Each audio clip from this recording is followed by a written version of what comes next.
Hello and welcome to the final module for our NFIP ESA National Flood Insurance Program and Endangered Species Act integration training for Puget Sound communities.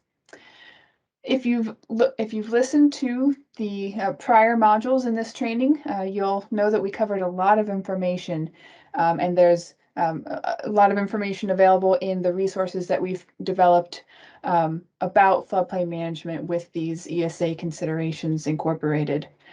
Some takeaway points we want to make sure we leave you with are that floodplains do include critical habitat for many listed species, not just in the Pacific Northwest, but in our region of the Puget Sound Basin.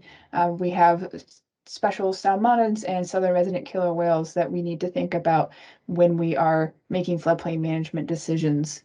The guidance that you heard about in previous modules has been developed for NFIP practitioners to use. So not only the folks that sit behind the permit counters and make these important permitting decisions, also those who are working on developing habitat assessments and making these determinations of effect for various project proposals. We recognize that there are different degrees of upfront lift associated with the different compliance options that were explained in the previous module. But the heavier upfront lift of, say, going through a programmatic habitat assessment for your community, adopting ordinance language associated with these ESA standards of floodplain management can come with greater benefits and greater assurances that over the long term, your floodplain management program is not causing indirect or cumulative effects to habitat functions.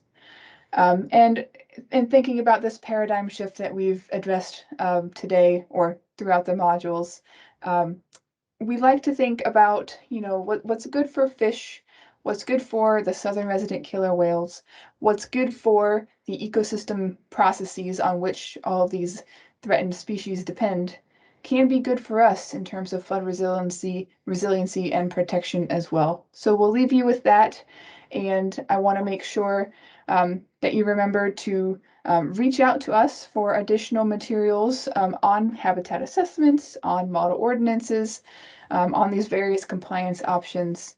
And feel free to return to these modules as often as you like. Feel free to share links for these modules to your colleagues, to partners who you work with on floodplain management. And again, this is the contact information for myself and for Briar Harris. Again, I'm Erin Cooper. Thank you so much for participating in this training series, and we hope that you have a good future of floodplain management ahead of you. Thank you so much.